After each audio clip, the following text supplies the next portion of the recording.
Let me tell you a lie that most men believe.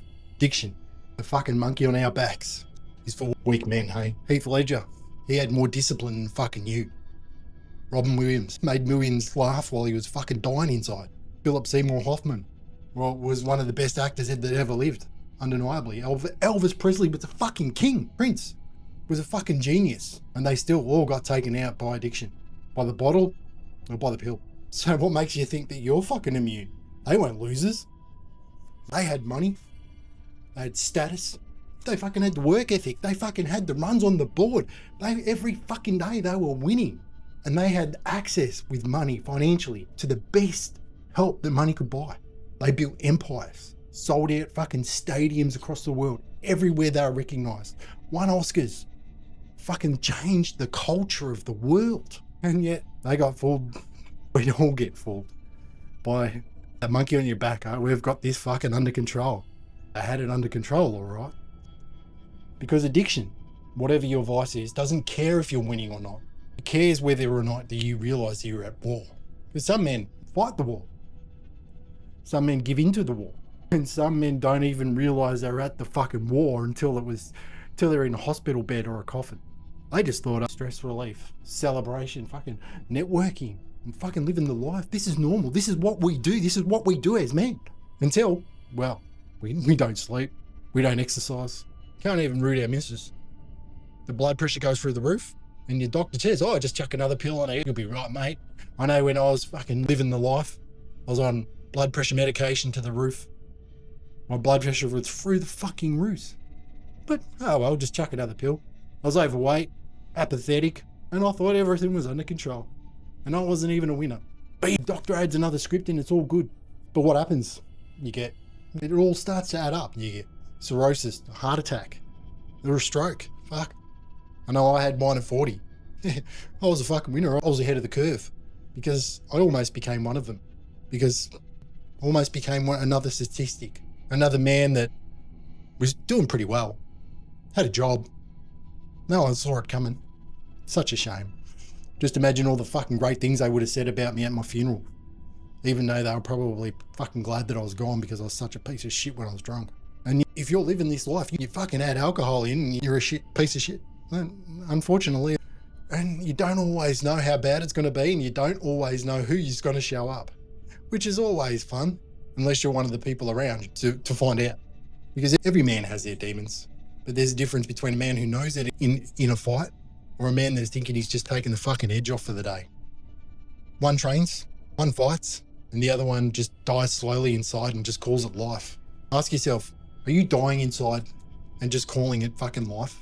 Or are you prepared to take up arms, recognise that fucking something has to change and be the one that makes the change and takes the change, puts the fucking change in action and does something about it? Because guess what? Ain't no one's coming. Not me, not the man in the moon, not Jesus Christ. No one's coming.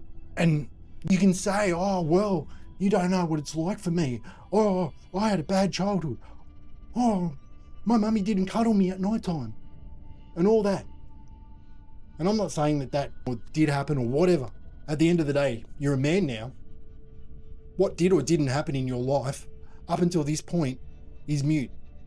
Because what will happen from today, from the decisions that you fucking make right now to the end of your life, will define what your life looks like.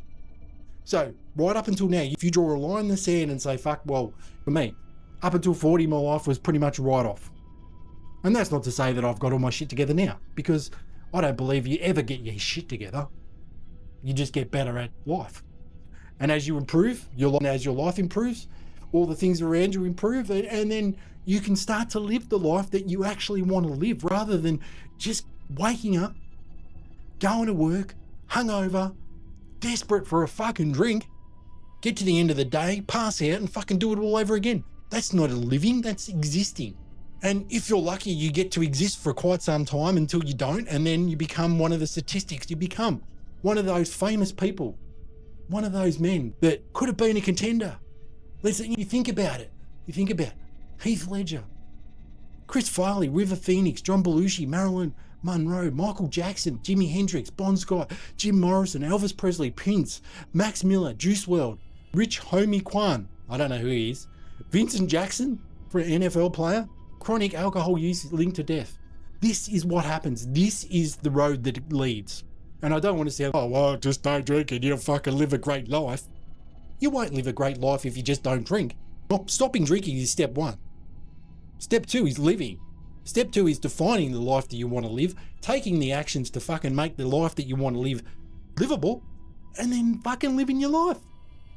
Because what happens is we spend all our life running away from the life that was given to us, never really given any thought to the life that we want to live, never given to the thought to the creation of a life that we want to live, never given thought to how we want to live our lives, and then living it. Because if you actually go on a path, if you actually define what you want your life to look like, if you define the direction of your life and actually walk in that direction, even if you're a fucking idiot, you'll get there eventually. But if you want to walk this way and you're walking to the pub every fucking night, even if you're fucking an Einstein, you ain't gonna get there. So you need to decide. And I'm not asking you to decide for me, do you decide? Do you continue on the path that you want?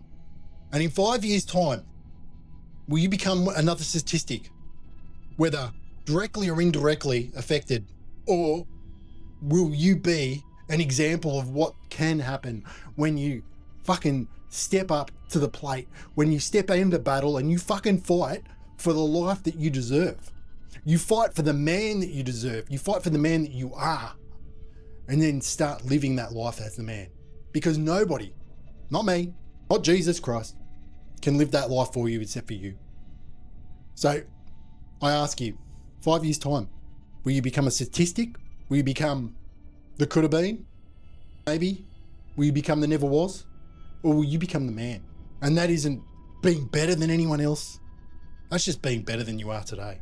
And every day that you walk in the right direction, every day that you step into the man, every day that you step into your power, every day that you decide, act, and follow through, you become the man. So I invite you to come with me. My name's Jason, kickthepiss.com.